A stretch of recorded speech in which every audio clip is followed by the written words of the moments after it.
Let's get it, man. And with that being said, man, let's get into our very first topic. So, this past Saturday, we saw the return of the longest reigning current champion, Mr. Gary Russell Jr.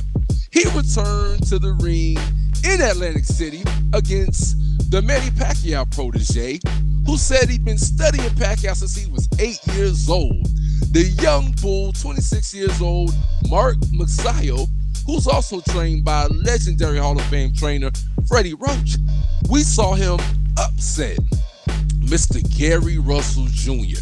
It was a pretty okay fight, but Q, how did you feel about that fight? It was a very intriguing fight with a lot of different layers going into the fight. We heard Gary Russell Jr. talk about, family issues that have transpired over the past few years, whether it's been his brother passing away, whether it's been his father's battle with diabetes, and dealing with the amputation. The list goes on and on of the different things that Gary Russell Jr. was dealing with going into the fight. But nevertheless, if you get in the ring, a lot of people say, hey, man, if you step in the ring, you step in the ring. And Mark Magsayo came out and he put on a pretty good performance, enough to get the victory. I think it was a fair decision to say that he won the fight for all those who witnessed the fight. But where does Gary Russell Jr. go from here? Where does Mark Magsayo go from here? And what did you take away after you watched that fight between Gary Russell and Mark Magsayo? Well, you know what I'm saying? First of all, man, thoughts and prayers to the Gary Russell family, man, for everything they've been going through, man. They one of the podcast favorites. Mr. Gary Russell, one of the favorites. We Mr. talk about Gary him a lot. Russell Jr. His family is, we love his family. And matter of fact, we did a thing. We talked about them on for Father's Day or something, and we talked about them a few times. But they are the epitome of, you know what I'm saying, I guess a boy dad, his father. Right. His pops is definitely one of and he made it to the fight, by the way. He made it to the fight, game, which was big, you know what I'm saying? And first of all, Mr. Gary Russell is the epitome of a G, man. Straight up. You got to respect Mr. Gary Russell. I really didn't like, the talking about the injury, before the fight and everything. But either way it go, with him getting in the ring and what he did, what he showed, because you saw what round was it? What round was it where it was very obvious that it was like the fourth or fifth round. The fourth or fifth round where it wasn't any more guessing on what the injury was. That shoulder, whether it was the right shoulder. The right shoulder, yep. That injury, and it's been a lingering injury. It wasn't, it was a lingering injury from, I think he say all the way back to 2008. It's been a long time.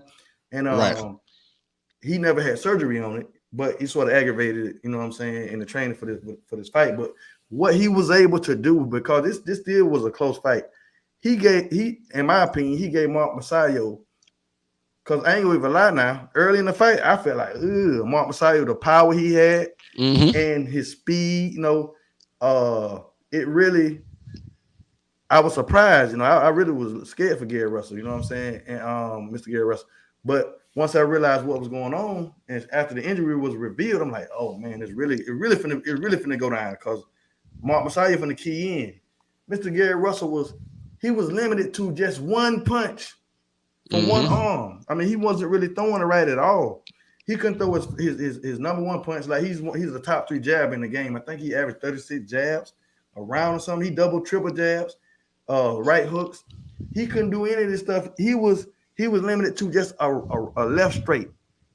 And he was able, with his movement, with his ring generalship, with his speed, he was able to neutralize to a large degree, neutralize all the things that Mark Magsayo was doing, and still push for a close fight. He felt like he won. And I don't blame him. If I'm able to stay in the ring, you know what I'm saying, with a young bull with one hand, and with for most of the fight injuries, too.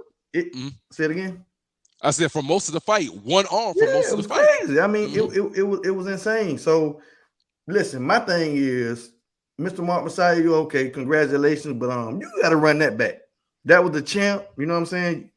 I feel like I want to see a rematch in that fight, because it's a very big asterisk in that win. And I'm not taking anything away from him. Shout out to the Philippines. Shout out to Senator Manny Pacquiao, you know what I'm saying? Future president of the Philippines, I'm sure. You know, and of course, you know, one of my favorite fighters of all time. But yeah, you know, Pacquiao, you know, y'all, you know, I just feel like it'll be very honorable to run that back, and especially with all the things that was going on in Mr. Gary Russell's life. I just feel like that'll be an honorable thing to do. But shout out to both of those warriors. Mr. Mark Magsayo got out there and he did his thing, and I had the pleasure of seeing him fight in person. I'll say that again, and he brings it, you know. But I was a little, I just felt like he could have. Cause listen, I feel like with two hands, with Gary Russell with two hands, I feel like he would have blasted Mark Magsayo. You know what I'm saying? I feel like his skill level is too high, and I wouldn't have guessed that he'll be able to finish the fight like that with just one hand and one punch. You know what I'm saying? That's what I got for that, man. What you know? Hey man, I agree, man. To be honest, man, first off, I want to give props to Mark Magsayo, for coming into the ring and doing what he had to do to win the fight.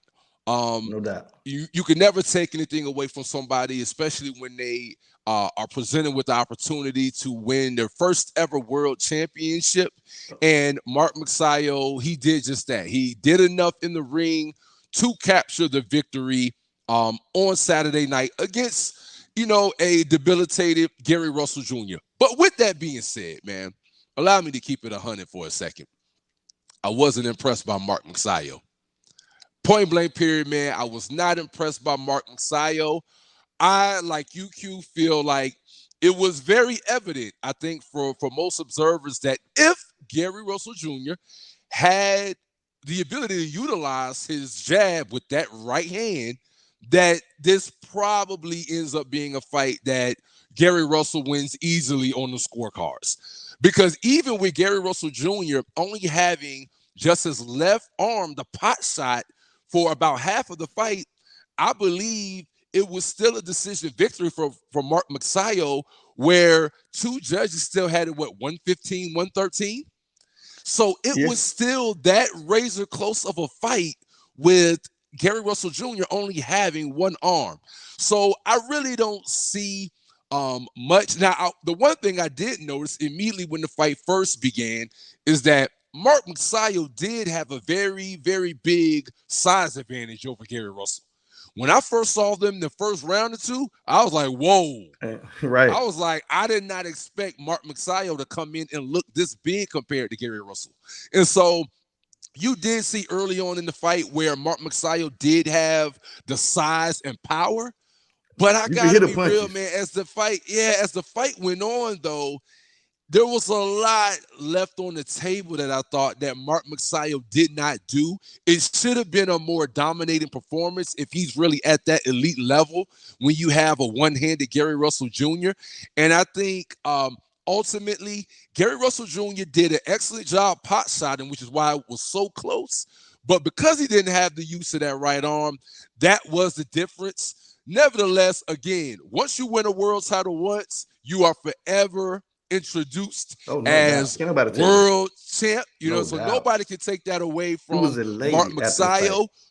But I will say, going to the end of the fight, I will say when they asked Gary Russell Jr. about a rematch, he wants that rematch. Because in his mind, he's sitting there telling himself, bruh, if I had my right arm, buddy, I would have beatboxed you all night long, bruh. And you still couldn't touch me, man. Because the slithery head movement and body movement of Gary Russell Jr. still was giving Mark Magsayo fit. So I ain't gonna lie, man, it was a good fight.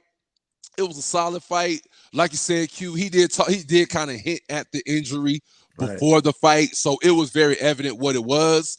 But I would predict that if they do it again and Gary Russell Jr. is healthy, that he's going to win an easy decision against Mark Magsayo. Another thing I will say, though, too, is that I feel like Gary Russell Jr. has to hurry up, get active, man, because you're 33 going on 34 now. And what starts to happen for every athlete is injuries will start to mount up, period, because you're not as young as you used to be. So when you get in there after 2 years and you try to go hard sparring, you try to get yourself right, things like this are going to get re-aggravated, and you're going to start to be more susceptible to more injuries. So I really hope that he gets his shoulder worked on, whether it be surgery or whatever necessary. But I hope, bro, that it's not another year or two before we see Gary Russell, because at this point, he can't win that fight against age as he's getting older. Even though he's an excellent boxer, Gary Russell can't defeat age, man. But overall, I feel like it was a good win for Mark Magsayo. But if Gary Russell was healthy, I see him winning that easy. And real quick, man, want to give a shout out to the other Gary Antoine Russell. You know what I'm saying? Right. Did a little thing. A future prospect joined on IG a while ago on him. He actually has a fight coming up February 26th on Showtime Boxing. You know what I'm saying? Big up to him. He's fighting the thing Victor Postal, which is a big deal. I think hey, that's a legit fight. Yeah, man. Fight, bro. Hey, that's a coming out party fight. Terrence Crawford and Josh Taylor and was a stop. That might be the last person that lasted all the way through with Bud. You know what I mean? So that's a big one. I'm gonna be looking forward to that. Matter of fact, he's the one that beat, for anybody that don't know, he's the one that beat Errol Spence in the Olympics. You know what I mean? So looking forward to that. Yeah, man, that's gonna be a nice one, man. I ain't gonna lie, because that's on the Colbert card, right? Right, Chris Colbert. I think one of them. Yes, sir. Yeah. So we'll see how that all pans out, man. But let's hop into